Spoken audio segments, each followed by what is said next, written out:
dernier gros voyage de la saison pour nous autres. On se gâte un petit peu, on s'en va du côté d'Anticosti pour une chasse aux chevreuils, évidemment. Juste d'être sur l'île, c'est un privilège. On espère en plus de pouvoir récolter des beaux chevreuils. On est parti.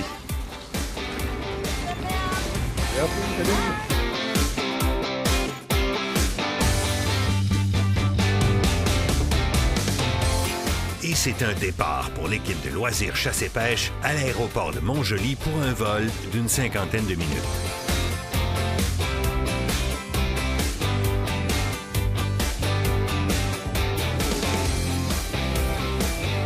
Depuis les airs, on aperçoit déjà la plus grande île du Québec avec 7 943 km² de superficie. Nos chasseurs de chevreuils sont bien fébriles d'atterrir à l'aéroport de Port-Meunier.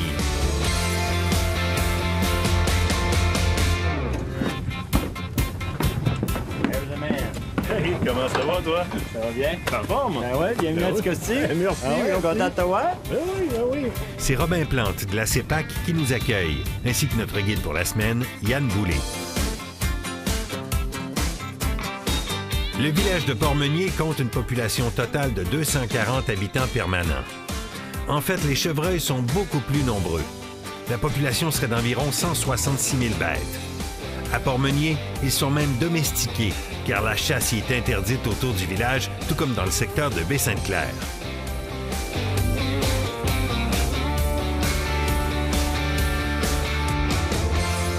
Avant de partir à la découverte de l'île, un arrêt s'impose au poste d'accueil de CEPAC Anticosti pour y acheter des permis de chasse. Les groupes sans guide y recueillent l'information pour se rendre à leur chalet. Ils reçoivent aussi les directives sur l'essence et le réseau routier, sans oublier les précieuses provisions aux dépanneurs et à l'épicerie pour notre séjour de chasse.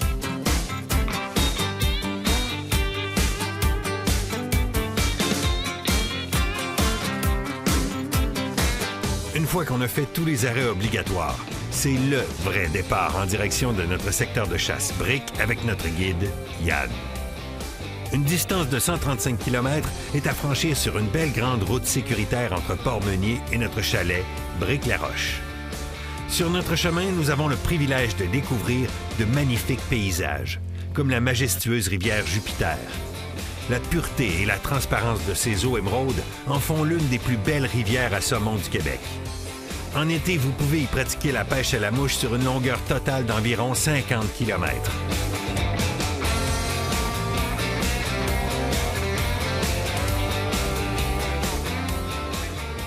On est fraîchement arrivé à Anticosti. Je prends 2 secondes pour vous présenter ma gang. C'est la gang avec qui je vais d'habitude à Anticosti. Vous allez voir, c'est pas mal familial.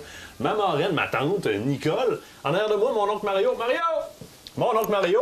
Marc Lamère, un bon ami de la famille. Ça, c'est ma gang naturelle pour Anticosti. Donc, on a décidé de répéter cette année. Mais dans d'autres circonstances, si on peut se dire comme ça, Yann, notre guide, t'es en forme? Oui, super. Super content d'être rendu. Cette année, pour moi, c'est la première fois. On est en début décembre et on est sur un secteur que je connais pas de l'île. Ton secteur, Brick, qui est quand même un grand secteur. Oui, 70 km². Génial. Fait qu'on a un terrain de jeu qui est super le fun. Belle topographie. Mais là, conditions de chasse un peu différentes. Il y a de la neige. On fait quoi? Là, il y a de la neige. Fait en haut du terrain. Fait qu'on va s'installer des caches. Oui. Puis c'est sûr, ça fafrette beaucoup. Ça crunch. On va essayer de moins marcher parce que ça fait peur aux chevreuils. Ça fait du bruit. Ça fait beaucoup de bruit parce que c'est comme du cornflakes. La migration, as-tu commencé? Pas encore. C'est plus là, vers la mer. 6-7 pouces de neige, ça va commencer, mais pas pour l'instant. Oui, c'est ça. Mais comme c'est là, il est en haut du terrain. OK. Fait que là, il y a des belles passes. Comme qu'on a vu tantôt quand on a descendu en voiture, on a vu des belles pistes, tout ça. Oui, oui. Fait qu'on va s'installer des cages demain. Puis après ça, on va voir le résultat. Le call répond-tu présentement? Oui, le call on va utiliser ça, Rattling, call. Tranquillement. Le route n'est pas terminé. Non, le route n'est pas encore terminé.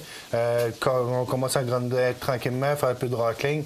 Puis s'il fait fret, s'il fait fret, on va bien avoir du bon On est résultat. à la bonne place pour ça. Puis je pense qu'on a le bon guide pour ça, parce qu'à la fois, c'est déjà pas mal de fun avec. On se fait une bonne bouffe ce soir. Ouais. On va sur le terrain demain. On réagit au courant de la semaine. Merci de ton accueil. De rien, tout le fait monde, plaisir. je pense, est bien content de t'avoir comme guide. Super sympathique. Non. C'est à suivre sur Brick.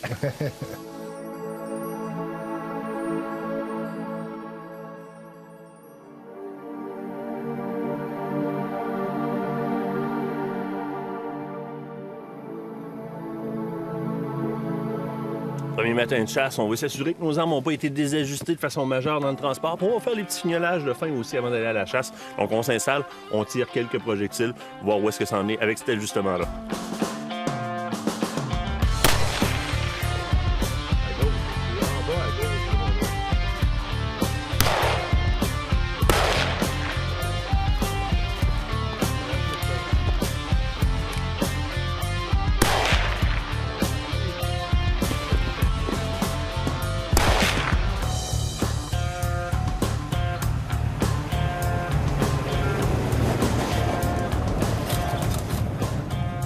Là, Yann, tu viens de laisser Marc, l'entraîne numéro 8. Lui, il va aller se promener. Oui. Nous autres, c'est un peu différent de ton tournage. Tu nous prévois une cache. Oui, juste, tu vas continuer à pied, tu vas descendre, puis tu vois, j'ai fait une belle cache à droite, puis tu vois, il y a des belles passes par en haut, puis même ici, comme on peut voir, on voit des belles pistes de boc, puis il y a des belles passes ici autour. Fait que tu t'installes là.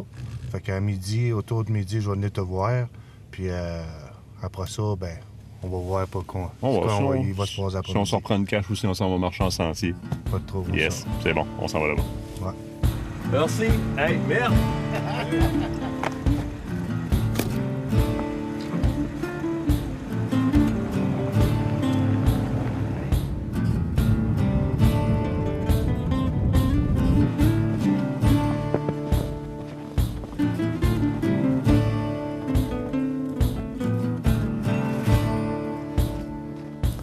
On est en train de vivre de quoi tout simplement malade.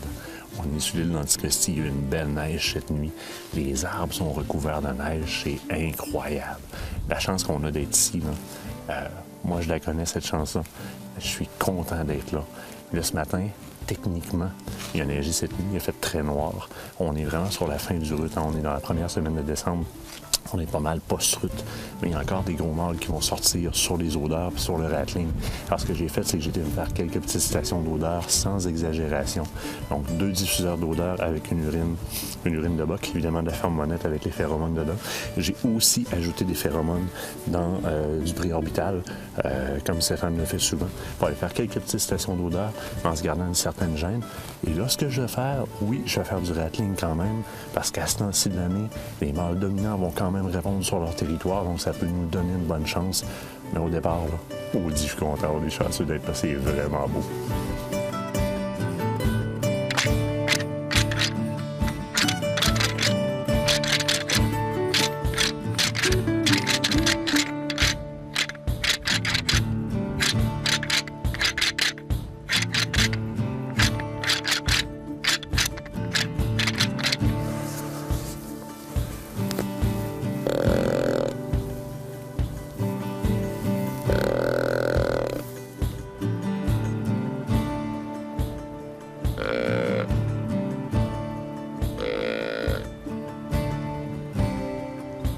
Restez là.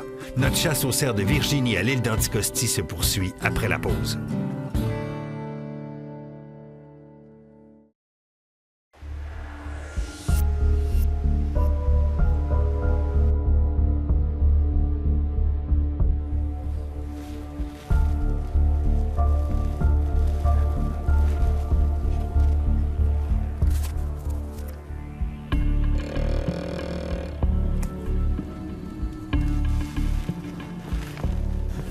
Un beau petit boc qui a traversé le chemin juste en face de nous autres. Malheureusement, moi, j'avais pas d'angle de tir. J'ai 2 bonnes épinettes qui étaient dans le chemin. Et je m'attendais à ce qu'ils ressortent dans une fenêtre qu'il y a près d'une rivière juste en face de moi. Et finalement, je l'ai vu piquer vers le bois. Fait que le tout pour le tout, je dis écoute, je vais essayer de l'interpeller un petit peu. Il n'entendait pas le grunt. On a le vent en face, puis il vente quand même pas mal. J'ai donné un petit coup de rattling, un petit coup avec mon sac. Il a vraiment pas aimé ça. Il a foutu son camp dans le bois directement. Donc, ce que j'ai fait, je me suis rendu compte qu'il a embarqué dans le bois quand même assez facilement, puis il avait l'air d'avoir un sentier. Je suis monté voir de quoi ça avait l'air. Il y a vraiment une passe dans ce coin-là. C'est très, très, très pisté. Donc, ce que j'ai fait, c'est que j'ai été mettre des odeurs, j'ai été mettre de l'urine à 4 points bien précis qui peuvent les intéresser. Donc, au moins, faire une station où est-ce que le chevreuil va s'arrêter pour s'interroger sur ce que c'est. Question de me donner une meilleure fenêtre de tir sur ce côté-là, parce que c'est l'angle dans lequel j'ai le moins de possibilités de tir et ça semble passer dans ce coin-là. Donc, c'est ça.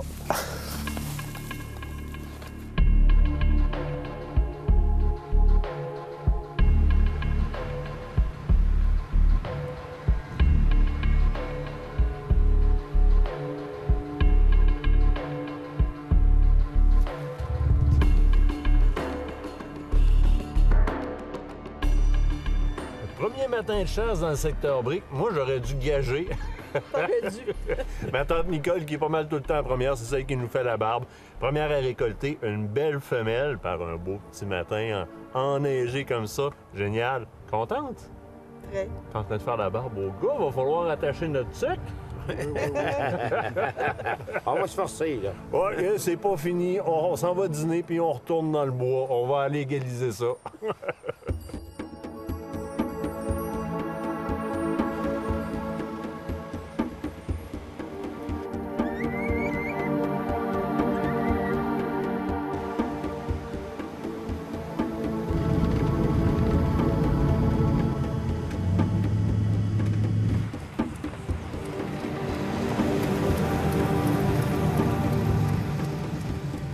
Fait que là, c'est ici qu'on laisse Mario? Oui, c'est ça, on va laisser Mario.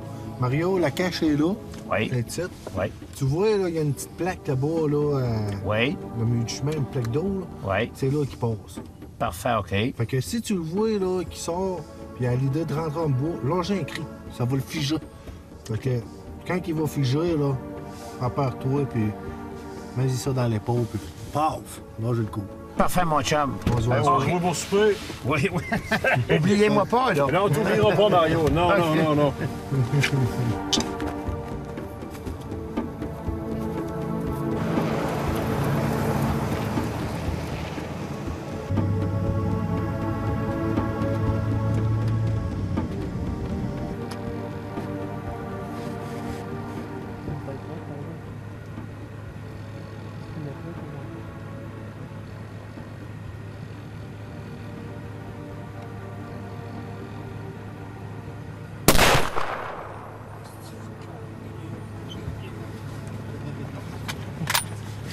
Il s'est passé quoi? Il s'est passé que notre caméraman vient de faire sa shot? C'est beau. C'est beau, Nicolas, je pense que t'as fait... Oh oui, non, c'est correct, il n'y aura pas besoin de temps supplémentaire. C'est mon chum! C'est mon chum. Puis, c'est fort, là. Ça, Nicolas, là, va te faire une belle canette. Là. Ça, là, tu vas mettre ça sur une plaque. Puis ça, ça va être ton premier chevreuil. Ça va te donner la chance. Ouais. Ouais.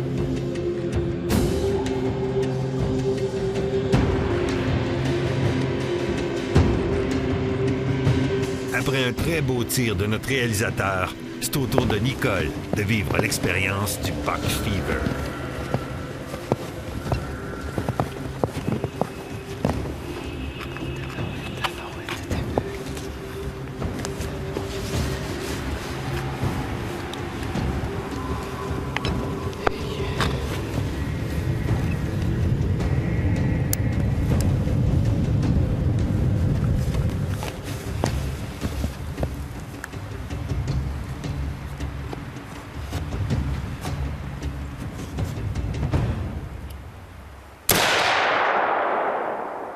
Yes! Oh, palais. On va attendre un petit peu. On va le laisser s'apaiser. Oh là là. Oh, je suis contente.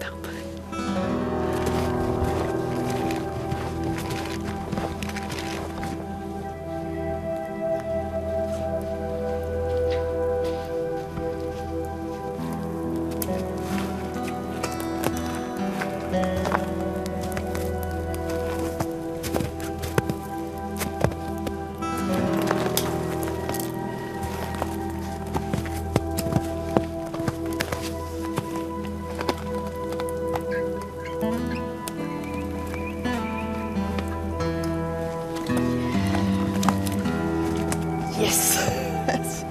Mon premier depuis longtemps. Hey, un beau lui pointe. Hey, je suis contente.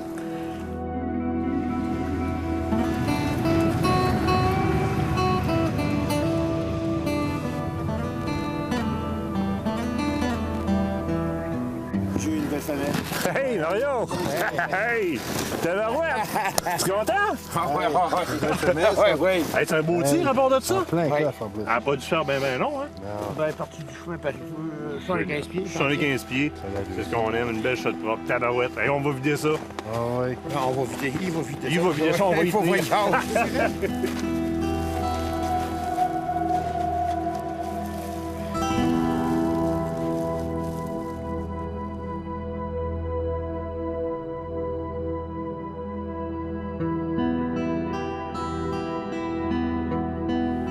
Une autre belle journée de chasse qui se termine pour nous sur l'île d'Anticosti. Et on est en décembre, donc effectivement, c'est pas chaud. Et il faut faire attention parce que, surtout aux extrémités, on peut même provoquer des engelures en plus d'être très inconfortable. Il faut être bien vêtu, bien équipé. Pour ma part, ce que j'utilise pour vaincre ce froid-là, l'équipe de tournage l'utilise au complet, question d'être confortable et performant. On commence par une bonne sous-couche, à partir des bas, aller jusqu'à la tuque. Vous le savez, de mon côté, c'est Hypnose que je porte. La série Polartec, la série Rafale, qui est celle qui est faite pour le froid, fait incroyablement bien le travail.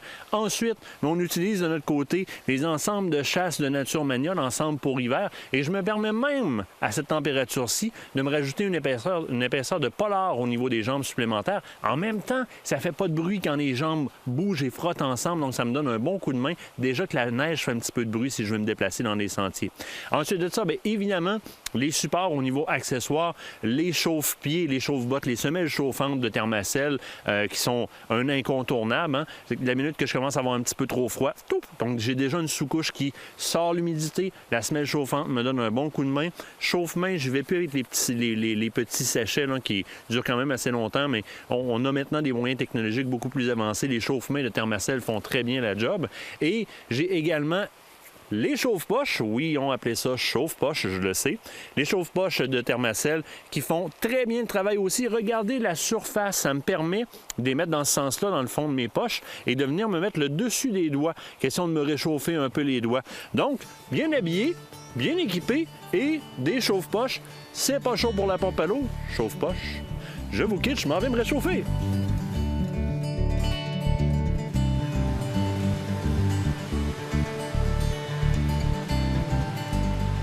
C'est ce qui met fin à notre séjour de chasse à Anticosti. Je demande aux principaux intéressés, avez-vous aimé ça?